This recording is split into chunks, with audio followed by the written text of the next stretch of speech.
오늘 말씀 제목은 빛 가운데 행합시다라는 제목입니다. 예수님께서 승천하시기 전에 제자들에게 아주 중요한 약속을 하나 하셨습니다. 제자들을 고아와 같이 버려두지 아니하시겠다 하는 것이죠. 이 약속은 성령께서 임하심으로 성취가 되었습니다. 이 약속은 제자들만 아니라 사실 우리 모든 그리스도인에게도 동일하게 주신 그런 약속입니다. 그런데 고아처럼 사는 그리스도인들이 의외로 많이 있습니다. 하나님이 아버지라고 믿지만 아버지이신 하나님과 함께 사는 것 같지 않는 그런 삶을 살고 있는 것이죠. 요한사도는 우리 모두가 예수 그리스도와 실제적이고 아주 구체적으로 사귀며 살 수 있음을 지금 요한일서에서 계속 이야기하고 있습니다. 그래서 요한일서 전체의 주제는 바로 사귐, 하나님과의 친밀함을 지금 얘기하고 있는 겁니다. 주님과 사랑을 주고받는 기쁨, 이것을 누리며 살자는 것입니다. 그래서 요한일서 1장 1절에서 예수님께서 생명의 말씀이시기에 말씀을 통하여 주님과 사귈 수 있다고 했습니다. 또 오늘 본문에서는 바로 빛 가운데 사는 것을 통하여 하나님과 사귈 수 있다라고 말씀합니다. 7절에 그가 빛 가운데 계신 것 같이 우리도 빛 가운데 행하면 우리가 서로 사귐이 있고 그 아들 예수의 피가 우리를 모든 죄에서 깨끗하게 하실 것이요 라고 말씀합니다. 자, 그러면 빛 가운데 사는 것이란 어떤 삶을 말하는 것일까요? 쉽게 빛 가운데 사는 삶은 죄짓지 않고 사는 것이라고 생각하기 아주 쉽습니다. 빛 가운데 사는 삶은 죄짓지 않고 사는 삶인가? 그러나 빛 가운데 산다, 어둠 가운데 산다라는 말은 죄 짓고 안 짓고와는 관계없는 그런 말입니다. 7절에서 우리가 빛 가운데 살아가면 전제가 딱 붙었죠. 그 다음에 하나님의 아들 예수의 피가 우리를 모든 죄에서 깨끗하게 해주신다 하셨는데 빛 가운데 행하는 것이 죄짓지 않는 삶이라고 한다면 그러면 빛 가운데 행하면 모든 죄에서 깨끗함을 받는다는 이 말은 불필요한 말이 되는 것입니다. 죄를 짓지 않았는데 죄에서 깨끗함을 받을 이유가 없기 때문이죠. 그러니까 우리가 어둠 속에 사느냐 빛 가운데 사느냐의 차이는 여기에 있습니다. 죄를 숨기고 사느냐 아니면 죄를 고백하고 사느냐 하는 것입니다. 그래서 8절에 어두운 데서 사는 자는 자신은 죄가 없다 하고 사는 자라고 했기 때문이죠. 자, 그러면 빛 가운데 행하는 자란 어떤 사람입니까? 바로 9절에서 자세히 나와 있습니다. 죄를 지었을 때마다 하나님께 솔직히 고백하는 자라고 했습니다. 그래서 그 유명한 9절 말씀, 만일 우리가 우리 죄를 자백하면 그는 미쁘시고 의로우사 우리 죄를 사하시며 우리를 모든 불의에서 깨끗하게 하실 것이요 라고 말씀할 것이죠. 요한사도는 그리스도께서 하나님은 빛이라고 알려주셨다고 지금 계속 강조하고 있습니다. 자, 그러므로 햇빛을 쬐려면 햇빛이 비치는 야외로 나와야 하듯이 빛이신 하나님과 사귀려면 누구나 빛 가운데 나와야 한다는 것입니다. 빛 가운데 나오면 자신을 다 드러내게 됩니다. 당연히 자신의 죄가 드러날 수밖에 없는 것입니다. 그래서 하나님과의 관계가 친밀한 사람은 회개하고 고백하고 사는 것입니다. 만약 자신의 죄를 고백하지 않는 사람은 영적으로는 빛이 비추지 않는 바로 어두운 곳에 숨어 있는 것과 똑같다 이 말입니다. 예수님은 이것을 누가복음 18장에서 바로 바리새인과 세리의 기도를 통해서 우리에게 알려주고 계십니다. 바리새인은 하나님이여 나는 다른 사람들 곧 토색, 불의, 간음을 하는 자들과 같지 아니하고 이 세리와도 같지 아니함을 감사하나이다. 나는 일에 2번씩 금식하고 또 소득의 11조를 드리나이다 하고 기도하였습니다. 그런데 세리는 감히 눈을 들어 하늘을 우러러보지 못하고 다만 가슴을 치며 이렇게 기도를 합니다. 하나님이여 불쌍히 여기옵소서 나는 죄인으로서이다. 자, 바리새인과 세리 중에 누가 더 의인일까요? 세상 기준으로 보면 분명히 바리새인이 더 의인입니다. 죄는 누가 많이 지었습니까? 분명히 세리가 죄를 많이 지었습니다. 그러나 예수님은 세리가 바리새인보다 의롭다 하심을 받고 집에 내려갔느니라고 말씀을 하십니다. 어찌 이런 말씀을 하실까요? 바리새인은 자기가 지은 죄는 그 기도문 잠깐에서도 보지만은 1절 말하지 않았습니다. 자기가 지은 죄는 1절 말하지 않은 이 바리새인, 죄 없는 척 하는 것입니다. 이런 사람이 바로 바리새인입니다. 그러나 세리는 자기는 죄인이라는 것밖에 고백할 것이 없다고 느끼는 사람입니다. 그러므로 누가 빛 가운데 살고 누가 어둠 가운데 사는 것이냐 하는 것이죠. 죄를 많이 지었느냐 적게 지었느냐 이것보다 더 중요한 것은 자신의 죄를 고백하느냐 아니냐 하는 것이라 이 말입니다. 그러나 우리가 여기서 조심해야 될 것은 말로만 나는 죄인입니다라고 고백한다고 다 빛 가운데 사는 자는 아닌 것입니다. 그것이 진정 고백인지 아닌지가 이게 바로 문제인 것이죠. 교리적으로 내가 죄인이다라고 받아들이는 것인지 이 진정한 고백인지를 분명히 알아야 하는 것입니다. 자, 그것은 남을 정죄하는 것을 보면 이걸 알 수 있습니다. 저 사람이 진정한 죄를 고백한 그런 사람인지 알 수 있는 가장 좋은 방법은 바로 남을 정죄하는 것. 이걸 보면 정확하게 알 수 있습니다. 남을 정죄하는 것이야말로 자기는 죄가 없다라고 말하는 아주 전형적인 그런 태도이기 때문에 그렇습니다. 누가복음 15장에 나오는 탕자 이야기가 아주 전형적인 모습이 나오죠.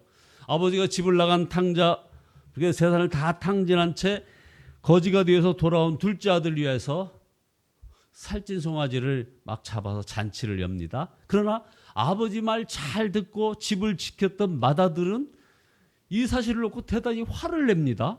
맏아들의 말을 여러분 한번 들어보십시오. 내가 여러 해 아버지를 섬겨 명을 어김이 없거늘 내게는 염소 새끼라도 주어서 나와 내 벗으로 즐기게 하신 일이 없더니 아버지의 살림을 창기와 함께 삼켜버린 이 아들이 돌아오매 이를 위하여 살찐 송아지를 잡으셨나이다. 자, 맏아들은 자기 동생을 무섭게 정죄하고 있습니다. 이것이 바로 자신은 죄가 없다는 그런 전형적인 태도인 것입니다. 이런 마음을 가진 자는 하나님 아버지와 진정한 사귐을 갖지 못하는 것입니다. 자, 그렇다면 저와 여러분은 어두운 가운데 행하는 자들입니까? 아니면 빛 가운데 행하는 자입니까? 이 말은 지난 주간 우리가 죄를 지었느냐 안 지었느냐 그 말이 아닙니다. 예수님을 마음에 영접하였으니 모든 삶을 다 공개하고 살았느냐 감추고 숨기고 살았느냐 하는 것입니다. 우리는 어려서부터 사실 숨기고 감추고 누르고 살아오는 데 아주 익숙해져 있습니다. 그것이 잘 사는 것이라고 여겼습니다. 오늘도 교회 오면서 여러분들 우리가 얼마나 많은 거울을 많이 보았습니까? 예수님을 믿고도 숨기고 감추고 누르고 사는 그런 모습. 그래서 진정 예수님을 믿는 자유함과 기쁨을 경험하지 못하고 누리지 못하고 있는 겁니다. 항상 막 죄책감과 두려움 속에서 사는 것입니다. 여러분, 하나님과 친밀한 삶을 살기를 원한다면 이제는 솔직히 자신을 드러내고 살아야 하는 것입니다. 자신을 드러내는 것이 두렵습니까? 아닙니다. 이것이야말로 우리 기쁨의 원천, 시작이 되는 것입니다. 4절에 이런 말씀이 있지 않습니까? 우리가 이 글을 쓴 것은 우리 서로의 기쁨이 차고 넘치게 하려는 것이라. 왜냐하면 죄가 사함을 받고 허물의 씻음을 받기 때문에 그런 것입니다. 그래서 9절 다시 반복합니다. 우리가 우리 죄를 자백하면 하나님은 신실하시고 의로운 분이셔서 우리의 죄를 용서하시고 모든 불의에서 우리를 깨끗하게 해 주실 것이라고 말입니다. 십자가에서 흘리신 주 예수님의 피로 우리는 이미 모든 죄에서 구원받았기에 빛이신 하나님 앞에 나올 수 있는 것입니다. 만약 또 죄를 지은 것이 있다면 이제는 즉시 회개하면 다시 예수님의 피로 깨끗함을 얻게 되는 것입니다. 바로 이것이 빛 가운데 사는 것입니다. 바로 이것이 축복이고 기쁨인 것입니다. 그런데 어떤 분은 이런 질문을 합니다. 회개하면서도 늘 똑같은 죄를 반복하게 되는데 여전히 또 우리가 회개를 해야 합니까? 그러니까 좌절감을 느끼고 회개하는 것도 소용없다고 여길 만한 그런 사례가 얼마나 많습니까? 그러나 묻습니다. 우리가 여러분 오늘 아침 오실 때 세수를 하시지 않았습니까? 우리가 왜 매일 세수를 합니까? 왜 샤워를 계속 합니까? 어차피 또 더러워질 것 말입니다. 세수하고 샤워하는 다음의 느낌이 바로 빛 가운데 사는 자가 누리는 그런 기쁨인 것입니다. 죄 짓는 순간순간 회개하지 않는 것은 어차피 더러워진다고 세수 안 하고 뭐 일주일도 한 달도 사는 자와 똑같은 것입니다. 영적인 삶에 문제가 안 생길 수가 없는 것입니다. 그래서 우리 담임 목사님이 계속해서 기도할 때마다 회개를 이렇게 강조하고 있지 않습니까? 아주 적절한 지적이십니다. 죄를 그때그때마다 자백하는 사람들은 결국은 성령께서 그 죄를 결국은 이제는 다시는 짓지 않게 만들어 주시는 것입니다. 회개의 열매가 맺힐 때까지 우리가 할 수 있는 것은 죄를 자백하는 것뿐이라 이 말입니다. 이것이 바로 빛 가운데 사는 것입니다. 어떤 분은 진정으로 회개했다면 다시 그 죄를 짓지 않아야 한다고 말합니다. 다시 죄를 짓지 않게 되는 것, 이건 아주 중요한 문제입니다. 그러나 그것은 사실 우리의 능력으로 할 수 없는 것입니다. 다시 그 죄를 반복하지 않아야 회개했다고 인정한다면 우리는 사실은 너무나 절망적입니다. 이건 불가능하기 때문입니다. 우리를 죄짓지 않게 해주실 분은 하나님뿐이십니다. 하나님께서 요구하시는 회개는 믿어지지 않을 정도로 아주 쉽고 간단했습니다. 그것은 바로 죄를 인정하고 고백하라는 것입니다. 고백한 것을 또 회개했다고 할 수 있을까요? 이렇게 질문하는 분도 있습니다. 여러분, 고백하는 것이 얼마나 어려운지 여러분 아시지 않습니까? 아담이 타락했을 때 하나님께서는 아담아 아담아 내가 어디 있느냐고 아담의 그 고백을 기다렸습니다. 그러나 어떤 일이 벌어졌습니까? 여러분 잘 아시는 바입니다. 아담은 자기의 잘못의 책임을 먼저 하나님께 돌리고 그 다음에 자기 아내 하와에게 돌리고 자기 잘못은 전혀 시인하지 않았습니다. 하와도 마찬가지였습니다. 이 회개를 못하는 것이 바로 죄의 속성인 것입니다.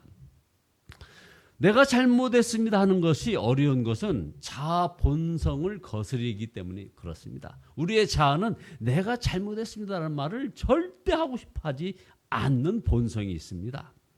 여러분 뭐 잘 아시지 않습니까? 우리가 부부싸움 후에 또 교인들과 다툰 후에 길거리에서 뭐 교통사고 후에 제 잘못입니다. 이 고백 쉽지 않습니다. 여러분 어제가 일본에게 나라를 빼앗긴 그 바로 경술 국치일이지 않았습니까? 일본은 정말 수많은 증인과 증거가 있지만 자기들이 잘못했다 말하지 못하고 있지 않습니까? 뭐 그렇다고 또 우리나라는 또 어떻습니까? 죄를 고백하는 것 참 쉬운 일이 아닙니다. 성령님은 우리 안에서 우리의 죄에 대해서 근심하십니다. 에베소 4장 30절에 하나님의 성령을 근심하게 하지 말라. 그 안에서 너희가 구원의 날까지 인치심을 받았느니라. 자, 그러므로 진정 구원받은 성도라면 누구나 하나님의 뜻대로 살지 못하는 것에 대한 마음의 찔림이 있습니다. 기도하지 못한 것, 말씀대로 살지 못한 것, 말씀을 보지 않고 사는 것, 뭐 전도하지 못하는 것, 11조 제대로 못하는 것, 용서하지 못하는 것, 사랑하지 못하는 것, 이게 바로 성령의 근심입니다. 그때 빛 가운데로 나올지 어둠에 숨을지는 자신이 결정하는 것입니다. 여기서 그가 하나님과 친밀한 사람인지 아닌지가 드러나는 것입니다. 마지막 사례 하나 소개하겠습니다. 사울과 다윗 왕의 차이가 뭘까요? 바로 빛 가운데 나오느냐 아니냐의 차이입니다. 하나님께서 사울을 택하셔서 이스라엘 왕으로 삼으시고 아말렉을 쳐서 멸절하실 것을 명하신 적이 있었습니다. 그런데 사울 왕은 하나님 명령에 순종하지 않았고 욕심 때문에 아각 왕을 사로잡고 기름지고 좋은 짐승들을 끌고 왔습니다. 그래서 하나님께서 진노하셨습니다. 하나님께서는 사무엘을 통하여 사울 왕을 꾸짖게 했습니다. 그래서 사울이 회개하도록 하기 위해서 이렇게 하신 것이죠. 그때 사울 왕은 어땠습니까? 회개하지 않고 변명을 했습니다. 두 번이나 기회를 주었는데 두 번 다 변명하고 심지어 백성의 탓으로 돌리고 결국 나중에는 꼭 이런 사람들이 가는 마지막 코스는 하나님 탓으로 돌리는 이 사울왕. 하나님은 버리셨습니다. 다윗은 어땠을까요? 사울보다도 더 무서운 죄를 지은 사람이 바로 다윗입니다. 그래서 하나님의 무서운 책망을 받습니다. 그때 다윗은 사울왕과는 달리 그 자리에서 회개했습니다. 다윗은 변명하지 않았습니다. 다윗은 공개적으로 자기의 잘못을 통히 자복하는 시를 지어서 하나님과 사람 앞에서 고백했습니다. 바로 시편 51편 1절에서 12절, 17절이 바로 다윗의 회개문이 아닙니까? 그러자 하나님의 용서를 받았습니다. 여러분, 만약 다윗이 회개하지 않았다면 우리 하나님께서는 어찌하셨을까요? 아마 다윗을 죽이셨을 것입니다. 성도 여러분, 하나님과의 사귐은 죄와 허물을 감추지 않고 사는 것에 있습니다. 이것이 바로 빛 가운데 사는 것입니다. 이것이 축복이고 기쁨인 것입니다. 그래서 빛 가운데 사는 자는 교만하지 않습니다. 왜요? 자신을 정확하게 알기 때문입니다. 여러분, 마음이 답답하십니까? 하나님이 빛이라고 하셨는데 하나님 앞에 나아갈 자신이 없으십니까? 그런 상태로 머무르면 큰일 납니다. 여기서 하나님과 교제하는 자여야 영원한 천국에서도 하나님과 교제할 수 있는 것입니다. 지금 여기서 이렇게 하나님과 교제하는 자이어야 영원한 천국에서도 하나님과 교제할 수 있다는 것. 이거 여러분 기억하셔야 됩니다. 마음에 감추인 죄를 하나님께 조목조목 고백하시기 바랍니다. 그리고 십자가를 바라보시기 바랍니다. 예수님께서 당신이 고백한 그 죄를 지시고 십자가에 달리셔서 피 흘려 죽으셨음을 믿으시기 바랍니다. 그리고 분명히 감사해야 됩니다. 주님, 제 죄를 씻겨주시니 감사합니다 하고 고백하시기 바랍니다. 그것이 믿는 것입니다. 이것이 빛 가운데 사는 삶인 것입니다. 이것이 바로 하나님과의 사귐인 것입니다. 이런 은혜의 강물이 흘러 넘쳐서 여러분들 자신과 가정과 가문 그리고 공동체에 넘치는 기쁨이 되시기를 예수 그리스도의 이름으로 축원드립니다. 기도하시겠습니다. 우리의 생명 되셔서 우리의 모든 죄를 서로 고하며 병 낫기를 위해서 간구하라고 말씀하신 주님을 찬양합니다. 아버지 하나님 회개합니다.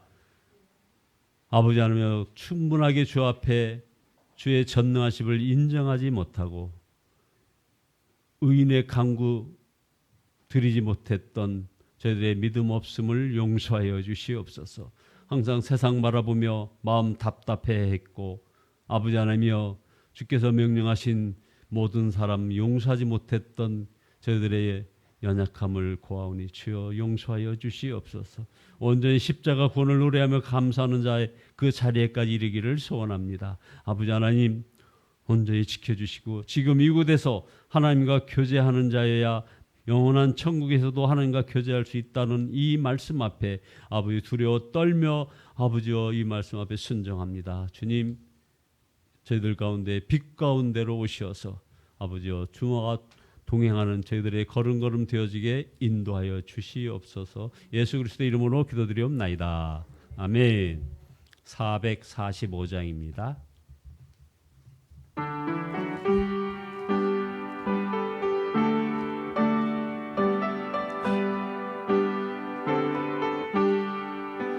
대산을 넘어 험곡에 가도 빛 가운데로 걸어가며 주께서 항상 지키시기로 약속한 말씀 변치 않네.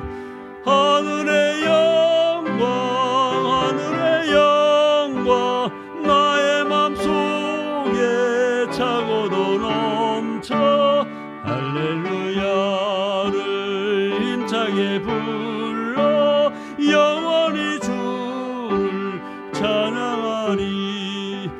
캄캄한 밤에 다닐지라도 주께서 나의 길 되시고 나에게 밝은 빛이 되시니 길 잃어버릴 염려 없네.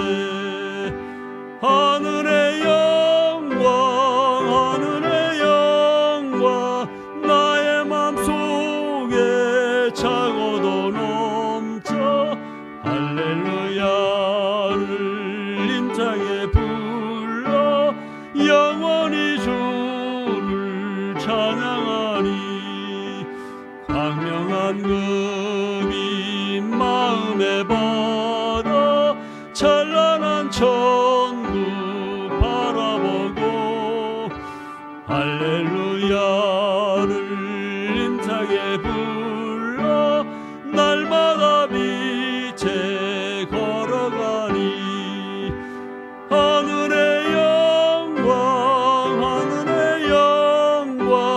나의 맘속에 차고도 넘쳐 할렐루야를 힘차게 불러 영원히 주를 찬양하리. 아멘. 주여 삼창하시고 기도하시겠습니다.